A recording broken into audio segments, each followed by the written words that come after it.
A lot of people have said Pacific Rim is like the Mighty Morphin Power Rangers for adults, but right there, I'm still waiting to hear a negative because that sounds awesome.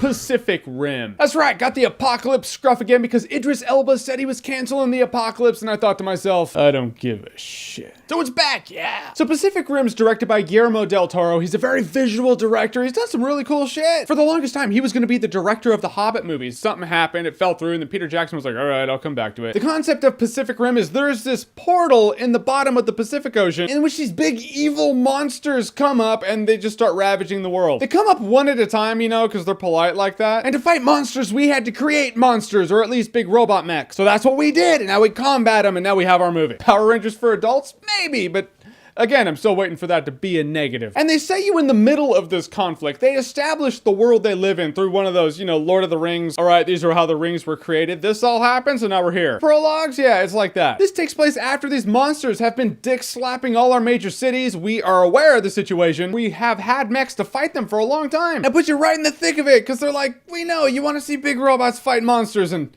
we gotcha. But in that, you need characters also. Our main character in this movie, he was good, he got the job done. He reminded me of the young dude from Tron Legacy. It's not like you're gonna get his action figure or anything, but he was cool, he got the job done, he's our good protagonist. More interesting character though is this chick he gets set up with. Her name's Mako, and judging by her name, Final Fantasy VII taught us you can turn her into materia.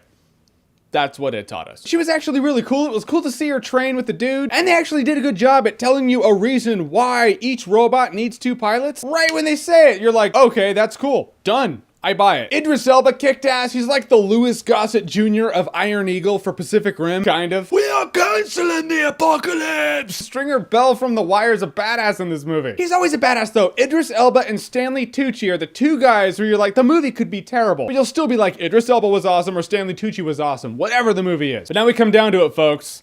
The fights. Yeah, the robots fighting the big monsters is badass. You know it's gonna be badass. The action was exciting, it was impressive. Some scenes just make your jaw drop. You really feel the scale of these things. These things are enormous, and they feel enormous. That comes from a good director, a director who can actually frame the action up. It's not Transformers, the action's not all like in your face and shit, where you can't even tell what's going on. This movie's framed up to where like when the things are moving, they're moving all big and slow like Shadow of the Colossus, but bigger. And when they're punching, they're all things are all breaking in half. You're like, it's just big. Comparing Pacific Rim to Transformers is like comparing Jurassic Park to Theodore Rex because they both have dinosaurs. It's different. There is an over-the-top element in the movie, but it has nothing to do with the monsters, nothing to do with the robots, or the fights that happen among them. It's actually the scientists. Charlie Day from It's Always Sunny in Philadelphia, who I think is great, is in the movie. And that weird-looking dude from The Dark Knight Rises, who fell through the ice and, yeah, he died. They're both in this movie, and they're both scientists, and they're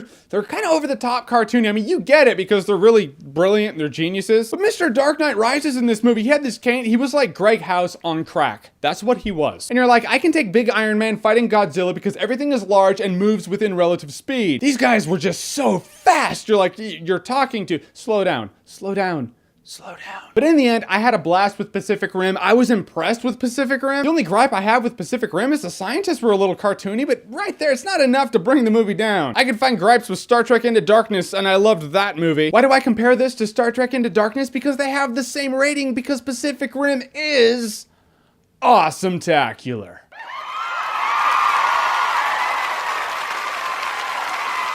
Finally, holy shit, I almost gave up hope. And if for nothing else, it's one of the only movies that can get a porn spoof and the porn won't have to change its title in order for the title to work. And that ain't nothing. Alright, so Pacific Rim, have you seen it? And what did you think about it? Whatever you thought, comment below, let me know. And as always, if you like what you've seen here and you want to see more, click right here to see more.